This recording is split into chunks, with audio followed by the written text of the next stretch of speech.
Well, hello everyone, and welcome to Bishop Talk. Thank you for joining us for this next episode and our ongoing talks of many subject and many subject matters.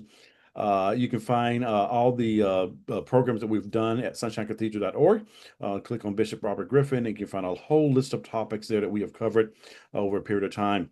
Or you can also find our YouTube channel at Sunshine Cathedral slash YouTube, YouTube slash Sunshine Cathedral, and you can find a lot of the sermons, weekly worship services, but also these talks as well. Today, we are honored and we are happy to have on Bishop Talk with us the Reverend Dr. Jeff Hood. Dr. Hood, you're going to learn a lot more about him in just a few minutes, but I am glad that he took time out of his busy schedule just to be with us today on Bishop Talk. And so, Dr. Hood, I'm going to turn it to you to let you introduce yourself to the audience today and let you tell them what you want us to know about you. Sure. Well, thank you, Bishop, and Bishop Robert, Bishop Durrell. I mean, I have a deep admiration for y'all and the ministry that y'all pour yourselves into down there. It's really beautiful, really amazing, and so it's not that I took the time out of my busy schedule. I would have made time to spend time with y'all. So I want to make that clear. Thank I would have you. made time to spend time with y'all. Um, I think when we talk about ministry, everybody wants to talk about the call or when they got the call. And I feel like on a day-to-day basis, I'm still I guess I'm still God's still calling, if you will. Hmm. Still getting called. Hmm. And so I think sometimes when we centralize that moment, we forget that the call is still upon us. And Hmm. so I want to make sure that, I speak to the fact that, it didn't just seem like I was called into ministry. Again, it feels like an ongoing calling. I come from a Southern Baptist background. Grew up in a very conservative Southern Baptist church, stayed Southern Baptist for a very long time. Went to the Southern Baptist Theological Seminary in Louisville. Hmm. And my first year there, Bishop, was a moment that it was a moment that changed my life. Hmm. And very connected to the folks in your space, so that they can know how their openness, their voices and their lives, not just preach to so many people, but radically change so many people. Right. I say that just to say my mentor, Southern Baptist pastor, that had poured into me and was just such an influence on me. Somebody that I love so much. Contracted lung cancer, and during my first year of seminary, he called me and he said, "I want you to come see me," and I did. Drove back down from Louisville to Atlanta, and as I entered the room, he asked his wife and kids to go into the next room, and he revealed to me that he had lived his life as a closeted gay man, Mm. and Mm. and that was a moment that it really changed everything for me. Up until that point, there had been a whole lot of answers, and I had shied away from too deep of questions. And it was in that moment that things, I guess, got a little bit more complicated. Mm. And Mm. I tell people all the time that you know it was then that this is somebody who had been Jesus to me, had lived the gospel in front of me, and all of a sudden, in a very real way, Jesus was gay, Mm. and Mm. so that sort of really blew out my theology, and it gave me the opportunity to, I guess, be open to all sorts of things Mm. in a way that I never had been before, and I came back down to close to where I grew up, but I came back down to Emory and I did a master's degree at Emory, Candler, there in Atlanta. And during that time, I was there and I was meeting all of these, I guess, OGs, if you will, these folks that have been involved in the movement for a long time. Hmm. Um, and they had a tremendous influence on me. And I was, for the first time, like encountering trans persons and persons who was coming from all sorts of sexualities and genders and backgrounds. And I think that it was, during that time, not only did I realize that my God had been too small, but I Hmm. also realized that my God had been no God at all, Mm. because if Mm. because if a God doesn't represent all, then it is no God at Wow. all. And I during that time I got involved in the campaign for Troy Davis, Hmm. which was going on there in Georgia. Troy Davis being a gentleman who was on death row in Georgia. He had been convicted of killing a white police officer in Savannah, Officer Mark McPhail, um, and Mike, Officer McPhail. Let's just say it like that. But there was a big campaign to try to save his life, and everybody had, Amnesty International was really involved, and everybody had on these "I am Troy Davis" T-shirts. Hmm. And my grandparents had been, just super racist, super classist, sexist. I mean, every istonism you can think of. But I remember going into the house with my "I am Troy Davis" T-shirt on, and as I went into the house, my grandmother, she screamed, and I said, "What in the world?" And I thought what she was going to do is I thought she was going to, scream at me for wearing this T-shirt and get angry and whatnot. Um, and then she said, "Troy, Troy, my brother Troy," and I'm thinking, "Your brother Troy?" I'm wondering what's going on. And then I realized that her brother, who had died, you know, 30, 40 years prior, was named Troy Davis. Oh. And so Oh. my grandmother's maiden name was Davis. And so it sort of illustrated this, like, just ability that God has to just bring so much together Mm. and bring so many parts together of our lives. And I found a tremendous just encouragement there, because I realized that Um, you know, when you work with marginalized and oppressed people, and you give life to marginalized and oppressed people, marginalized and oppressed people begin to give life to you, Mm. Hmm. and Yeah. they become your priests that Yeah. bless you and your work and Mm. feed you and whatnot. And so, long story short, there I got involved in death penalty work. I moved around a bit, but ultimately ended up in Texas with my wife, who was doing her PhD, and I was doing my doctoral work at Bright Divinity School at Texas Mm. Christian. And during that time, I got a little bit, um, more involved in death penalty work.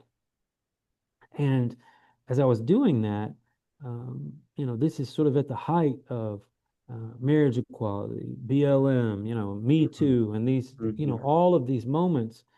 And it was fascinating to me that everybody wanted to talk about Jesus, but nobody wanted to talk about the most marginalized, the most oppressed.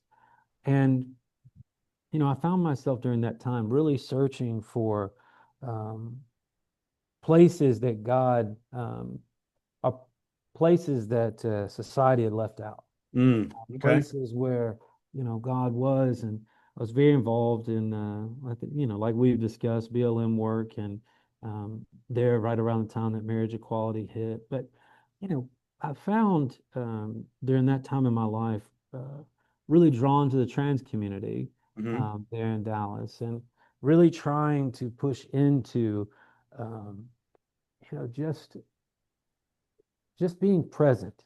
Hmm.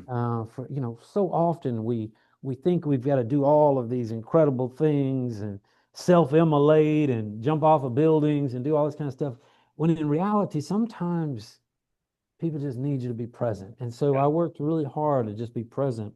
And at the same time, my work on death row was really deepening. So I was working hard to be present there. And Bishop Robert, I reached this point where, everything sort of uh, converged, and then people really wanted to question me in all sorts of directions. And I'll tell you what happened. As we were talking about earlier, I was working. There was a rash of murders of trans women of color, and we were putting together all of these visuals. Woman by the name of Carmarian Anderson, really Reverend Carmarian Anderson, really amazing person. But we were putting together some of these visuals, and Malaysia Booker, and a number of others, Shade Schuler, a number of others who had been murdered. And at the same time, Bishop Robert, I had a guy that I was working with on death row. His name was Richard Masterson. And Richard Masterson was a serial killer of trans women out of Houston. Mm, And he was getting ready for execution. And then I've got, this happening in Dallas, and I've mm. got all these people looking at me and saying, "Why are you doing this? And why are you doing that?" And it's interesting how when we follow the gospel, when we connect ourselves to the teachings of Jesus, we find ourselves at these very strange juxtapositions. Wow. Wow. And it's in those strange juxtapositions that it feels like that's where the anointing comes from. Mm, Is that I used to, this old phrasing, you're in a lot of black churches, you don't realize that God is all that you need until God is all that you have. mm. And when you get to doing this social justice work, so often you end up by yourself. Yes. Um, Yes. and so that was sort of had such an effect on me. But then on down the road, um, I guess this was would have been a year or two later, but was when I was doing a lot of this high profile BLM work, and Mm, it was an exciting time. I mean, it was a horrible time, but an exciting time in that we were making tremendous change there in Dallas, and we were one of the few spaces in which you had both black leadership and white leadership coming together to really try to bring a city that is, pretty equally divided in multiple parts, including Hispanic folks, bringing folks together. And then the shooting happened, July the 7th, 2016, where Micah Johnson opened fire at a rally I'd organized that night, a hmm rally and a march that I'd organized that night, in partnership with others. And when he opened fire, I was about 40 feet from those five police officers when they were shot and killed. mm, And this is um, a young man that was certainly more militant than certainly not nonviolent, hmm who co-opted the rally for his own ends. But Purposes. Yeah. but in that moment, you talk about feeling alone. Here I am in that moment, going on Good Morning America, and I actually went on Fox News. Bishop Robert, don't Yeah. ever, ever, ever, whatever you do, don't ever go on Fox News. You think you're gonna get you an opportunity to speak to the other side? Hell no. They're gonna cut your microphone off. They're gonna put somebody else. You gonna get in a debate, and you didn't even know you was gonna be in a debate. I'm telling you, don't mess with them. Well, But you would call for just such a moment as that. I'll leave it at that. that's right. But so when all of that happened, here I am, this uh, white guy trying to speak to, what we were doing out there, and the white folks was saying, what the hell is this white guy doing out there? And the black folks were saying, what the hell is this white guy doing out there?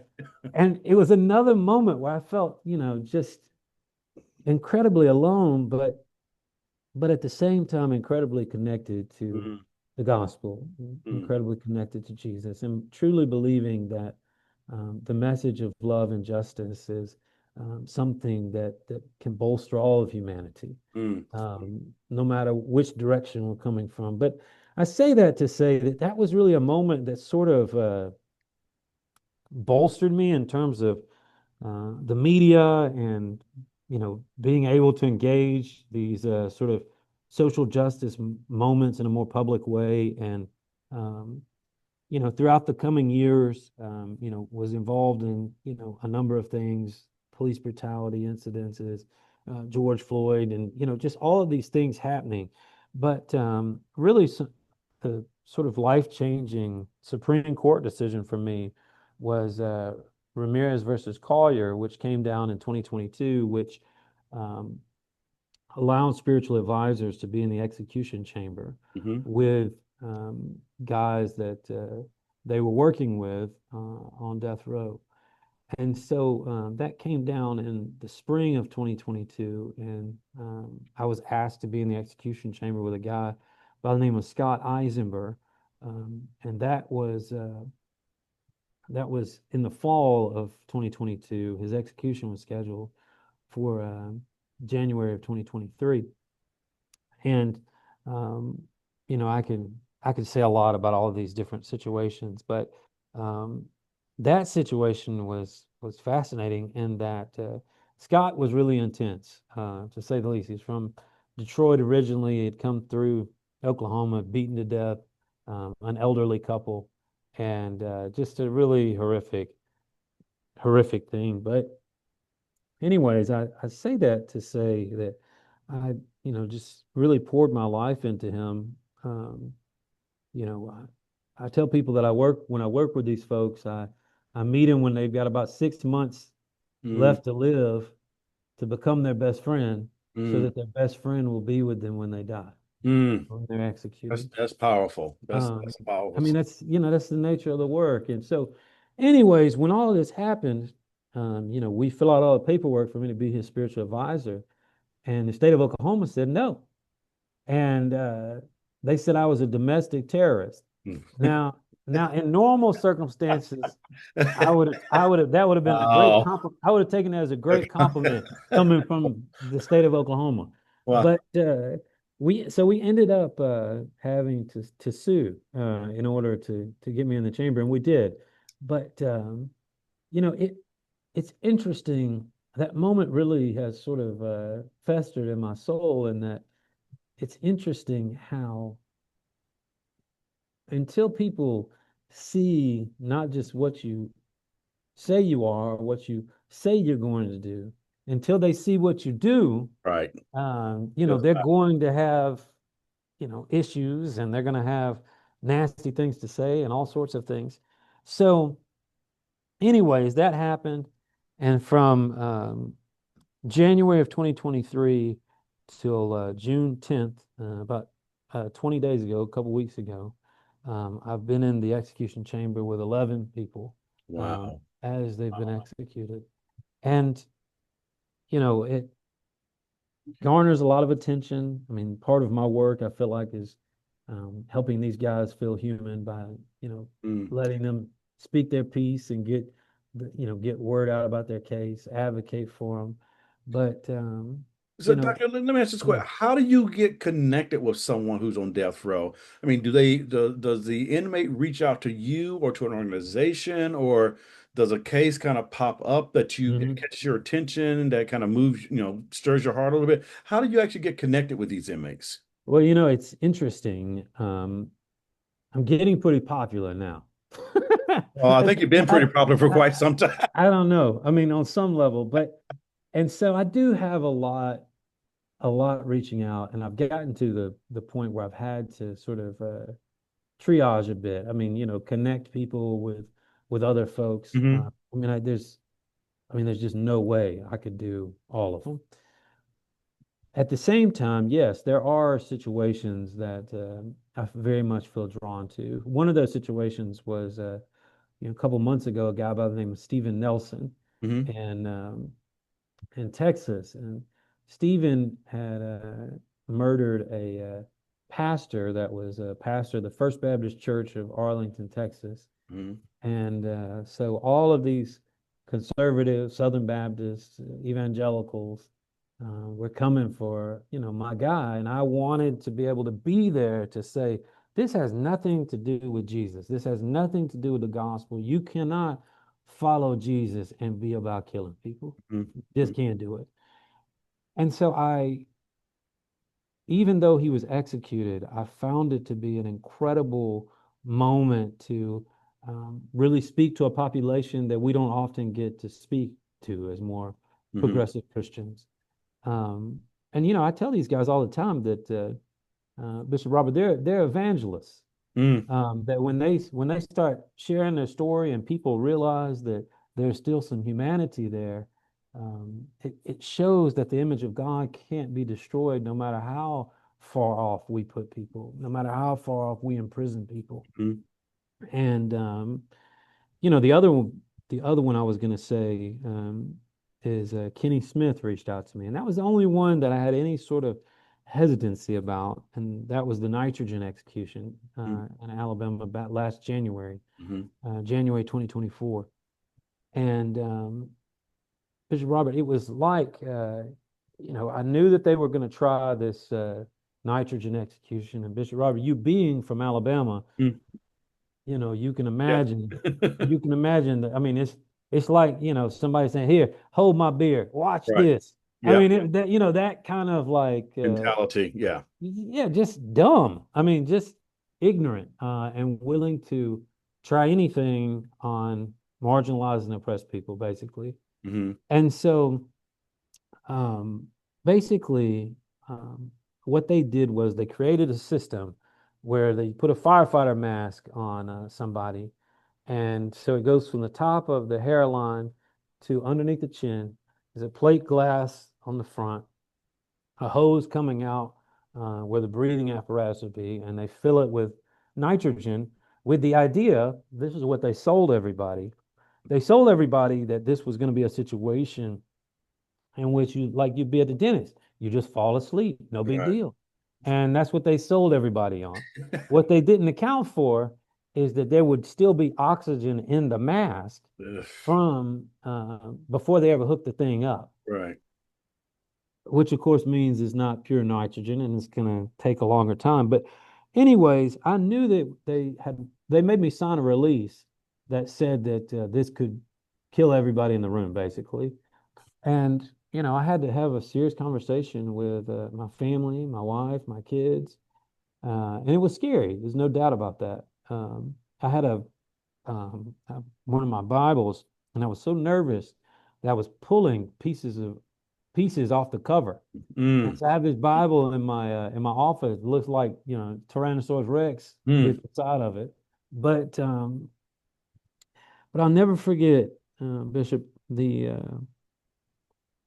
nitrogen started flowing, and Kenny started heaving back and forth and back and forth. And this mask was affixed to the gurney. So the back of it was basically strapped onto the gurney. So mm, every time he heaved, he was hitting his face was hitting the front of the mask. It was like a plate glass window over and over. And then there was blood and spit and mucus coming all out, and it was drizzling down the front of the mask. And so I tell people it was like he had like millions of ants underneath his skin, mm, and it was just going everywhere all at once. And you know, again, I knew that it was going to be bad. mm, I didn't know how bad. I didn't know if it was going to kill me. Um, I didn't know what it would look like for him.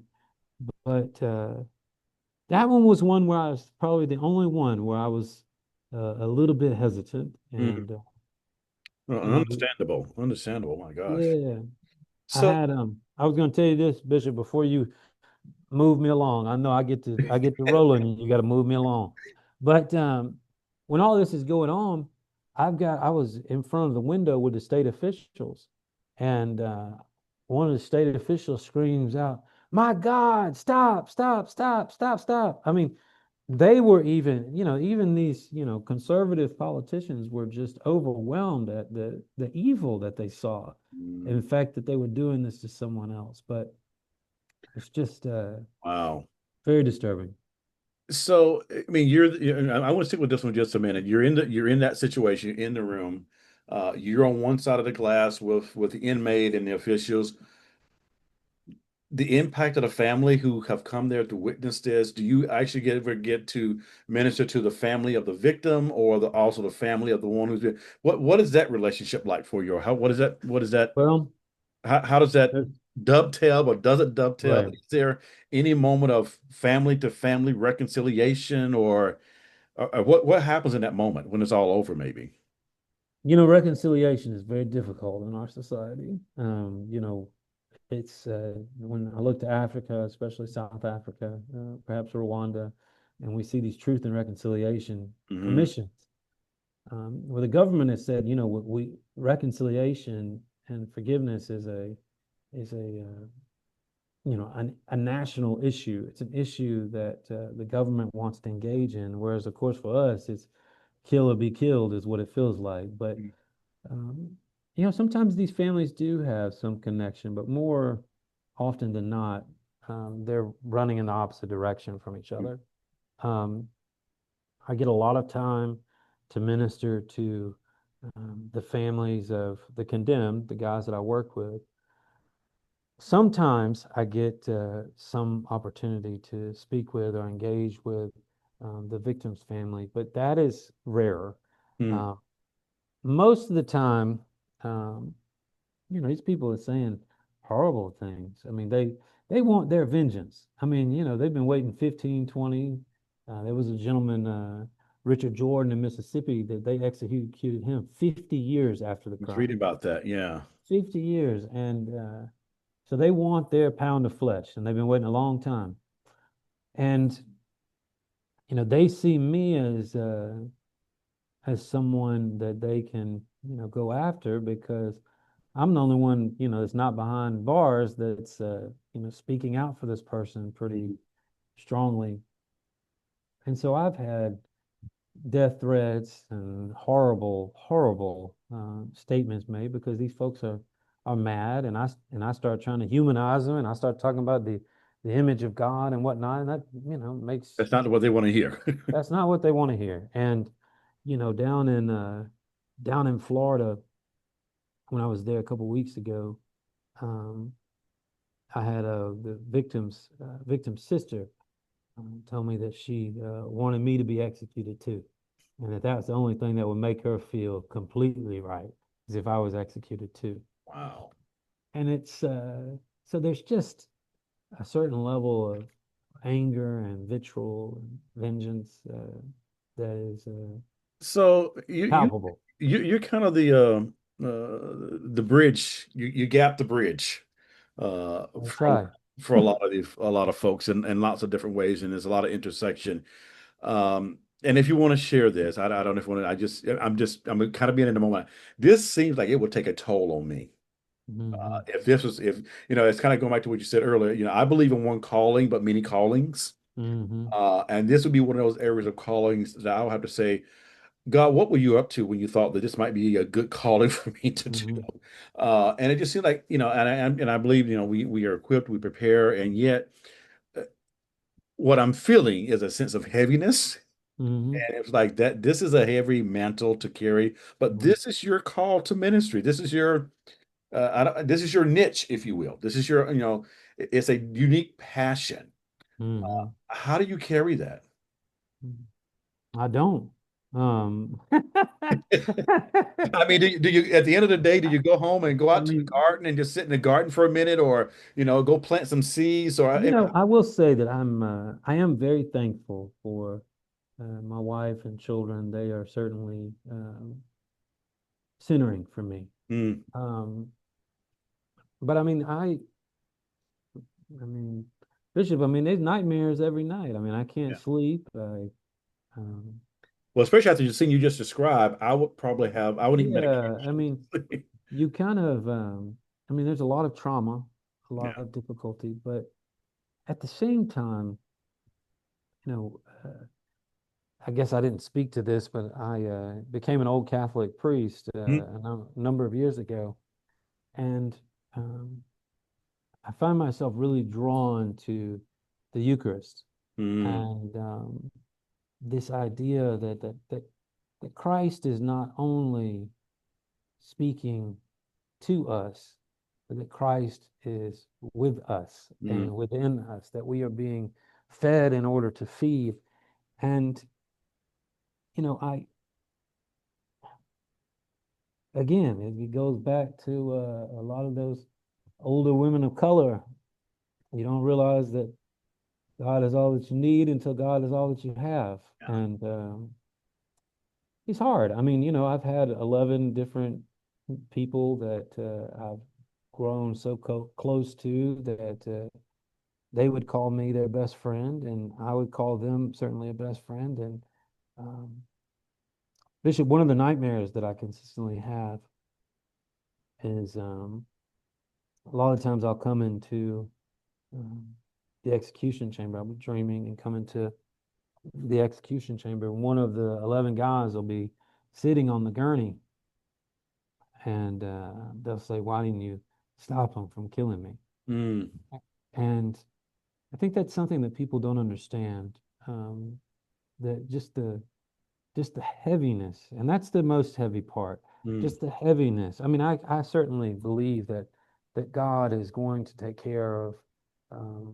all of my guys. I mhm, mhm. believe Yeah, that love will make them whole. yeah. Um, but to walk out of there and witness a murder and feel like you can't do anything, and if you do anything, then you're going to not be able to be there for the other guys. I mean, it's a level of moral injury that is it's hard to talk about. Yeah.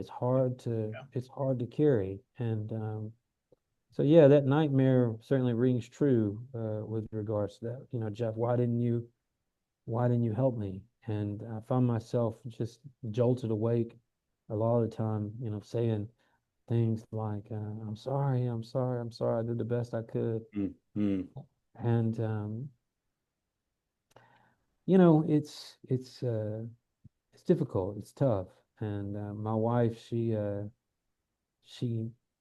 will often talk about, how I'll wake up screaming and whatnot. But on the other hand, Bishop, I can't imagine doing anything else. yeah.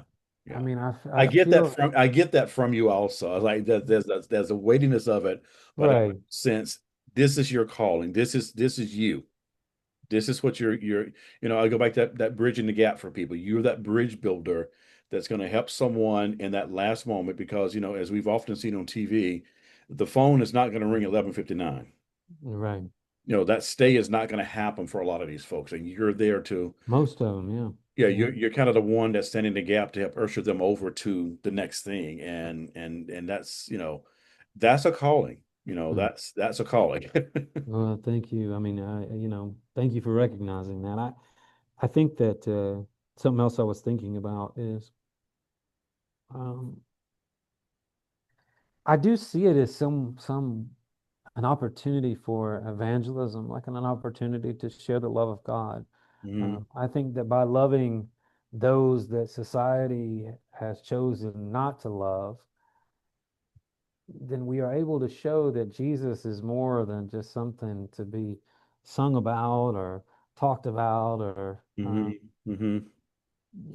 perhaps worn around the neck, but Jesus is something that is much more visceral and much more real. Yeah. Um, and I was just going to say that I don't take that for granted. I don't take for granted that these guys give me a tremendous platform to talk about them Hmm. and their humanity, and also talk about how we can be more human. Yeah. And it's like, I know, Bishop, I don't know if y'all have altar calls down there at Sunshine Cathedral, We do but, every Sunday. but I do know that, it seems like that's something that people don't realize in terms of the work of social justice. Yeah. We're not just trying to make people's lives better. Well, we certainly are doing that, but we're not just trying to do that. We're trying to open the altar of love to all. Yeah. Yeah. And I feel like by standing with these guys, committing myself to them and committing myself to their well, their, let me rephrase, by committing myself to these guys, committing myself to their welfare, um, I feel like It's the work of telling, justice. yeah, telling society that love is so much bigger than you could ever dream. Yeah. Uh, You are author of over 100 books. Too many. Don't know. Don't, hey, don't even say that. Don't nobody buy them. It's all right. Don't nobody buy I mean, you're an author, you're an activist, you've been arrested for standing up, for being a witness, an advocate for so many people. And I just, there's so much in your ministry that they don't teach us in seminary. them. You're right. They don't prepare us for in seminary when Mhm. we leave those places. And I was talking to somebody earlier about having ready to do this conversation with Dr. Hood, and they said, I think of Dr. Hood as on the road to Damascus, and that he is Mhm. the healer on the road to Damascus because Mhm. that road can bring about so many different scenarios and different situations Mhm. and different life experiences. And so they describe you as the healer on the road to Damascus. And I kind of see you as the road, wherever the road is, doesn't make a difference. The, the That's true. the prison, wherever it may be located, doesn't make a difference. But it's your passion to bring some hope, some Mhm. healing, and some forgiveness to individuals. And that kind of filters out to how, it kind of falls out to where it needs to fall out. But it Mhm. seems like that your primary in that moment is the person who is going to be strapped to the gurney, who's going Right. to be executed for whatever reason. And I think that's, again, I go back, that's a unique journey Mhm. that not a lot of people can go. Well, And so many can only go so forward that type of a journey. it's interesting that I've got this evangelical side that I think Mhm, has helped me have the language to speak to these places where executions happen. I mean, they all mhm, take place in very conservative evangelical spaces. And I was kind of given at Emory and a number of other places, a little bit more academic language, if you will.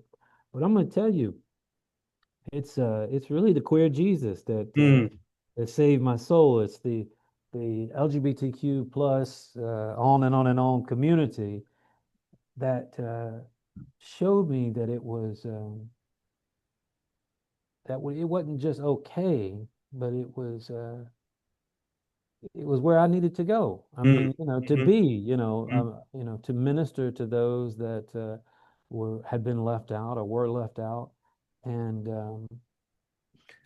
I I can't. I mean, and I certainly want y'all's congregation to hear this. I know more than just the congregation will hear this, but it is the love, the honesty, the pride of queer persons that has put me on this path. mm. I mean, yeah, I think your ministry to the margins, as we talked about earlier, you really are a ministry in the ministry doing ministry in the margins. And I often have, when I went through seminary and a lot of other things, I was also raised Baptist Hmm. and kind of, branched out into the ecumenical, interreligious group as it went on. Hmm. But I just often find, I find Jesus in the margins, and I encountered Jesus more in the people in the margins than anywhere Hmm. else. And I think that's what I kind of see. When I look at your ministry, you are a minister in the margins, and you're setting up the politicians, you're setting up to this and legislations and everything like that, but you're the advocate. And so I think that, you can see, I see in you that passion for ministry in the margin and caring for people. And sometimes we don't recognize that in the other because we get caught up with all the other trappings Hmm. that people want to put on us. But you Hmm. have maintained your focus on this. I have everybody keep the main thing the main thing. Right, right.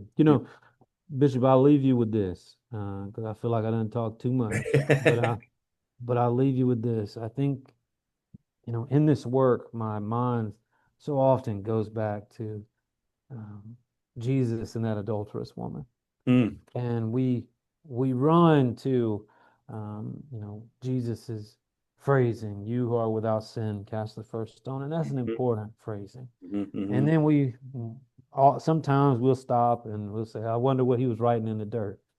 And of course, that's important too. But to me, the thing that is most important about that passage is that since Jesus is writing in the dirt, that means that Jesus has gotten down in the dirt with the woman.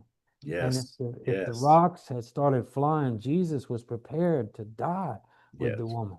And Yes. so I was preaching yesterday up in Pennsylvania, and of course they couldn't get over the accent. I hope they did. They heard something. But I was just gonna say though, I told them, I said, the message of the gospel is to get dirty. Hmm. When Jesus is talking to Peter and says, "Do you love me?" He said, "Okay, feed my sheep, feed my lambs." Hmm. I mean, I think that in the modern translation of that, Jesus is telling us, "Do you love me?" And he said, "Okay, well, go get dirty." There you go. There you go. Well, folks, you have heard from Dr. Jeff Hood himself, and you've listened to his story, and I invite you to follow him if you're not following him on Facebook. Google his name. God knows what will come up, but it will be worth the Amen. read, and you'll be inspired by that. So, Dr. Hood, thank you so much for Thank spending you. time with me, and may God bless you in your work and what you're doing, you and your family. And thank you again for being with us today. Thank you, Bishop.